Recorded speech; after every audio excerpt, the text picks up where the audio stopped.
anybody who wants to leave Gaza City will be allowed to go to the south, to the humanitarian zone, whether they are militants or civilians.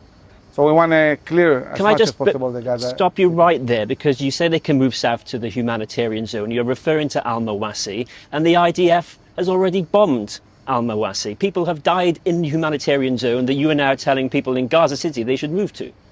Israel is not operating on the ground in this humanitarian zone, but it's pinpointing very, very accurate attacks specifically on terrorists in these areas. But overall, it's not operating there, and it's making sure that endless amount of humanitarian aid goes into this area. Forgive me, firstly, because children died on those Israeli attacks on what you call the humanitarian zone in Al-Mawasi. And also you say you flood the area with humanitarian aid. I mean, the evidence on the ground is that there is famine and starvation in Gaza. That does not look like an area that has been flooded with Israeli aid. All these pictures, all of them turned out to be fake. General, so that we is know there General, is a whole campaign that revolving around something that doesn't exist. General, hunger in Gaza.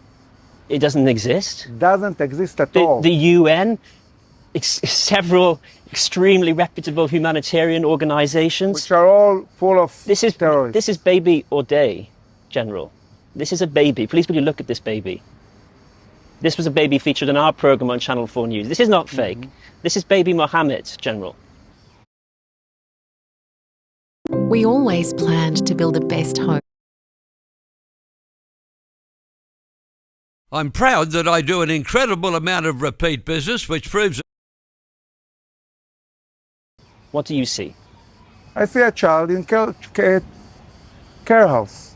You see a child who is starving, suffering malnutrition? Frankly, this is what's happening in Gaza. I don't like this kind of psychological games, okay? Let's put things as they are. Israel is fighting for its existence. You're telling the people of Gaza to move. Move or what? What if they don't want to move? What if they stay? What are you going to do to them? Look, if they stay in an area that is in an intense war zone, of course they're endangering themselves. So the minimum right we can say to them, listen guys, we are going into Gaza City. In a normal reality, an army wouldn't say to the enemy, you know, this is what's going to do. Britain never, ever told some people to get out of war zones where they fought. We do. We give, before that, an announcement that we are going to fight in this area. We give them a chance to get out to a zone where we are providing food. No army ever in the world provided food to its enemies. Well, the people are starving, but if a civilian refuses an evacuation order, if the people of Gaza refuse that order, that does not make them combatants. Yeah, but you know, at the end of the day, if an Israeli soldier will see a civilian, he won't shoot them, okay? Israelis don't shoot civilians. But if you are... That is not the evidence of the war so far. In an area of fighting, of course you will be in danger. Or you could do none of this, because 600 former Mossad chiefs, former IDF chiefs, former Shin Bet chiefs, 600 of the most distinguished people in Israel have said that Hamas poses no strategic threat. Israel should stop the fighting now. And Benjamin Netanyahu is ignoring them. So with all due respect to all these former generals, I represent an organization of 60,000, not 600, 60,000 Israeli commanders, generals, operatives, okay? A much bigger organization. And we all think, all of us, that Israel must achieve its goals of war. It must eradicate Hamas completely. You talk about bringing the hostages home. There is a deal on the table that the Prime Minister of this country could accept today that would bring 10 of those hostages home.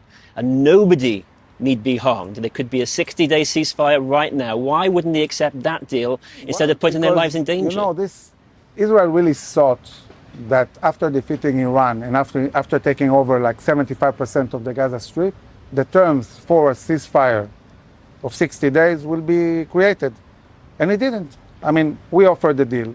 The deal was agreed by Qatar and Egypt. The deal was agreed by the US and by Israel. And Hamas rejected it. And now... But it's like we've gone into the upside down here, because Hamas have agreed to the deal, a deal that Israel was prepared to agree to just a few weeks ago.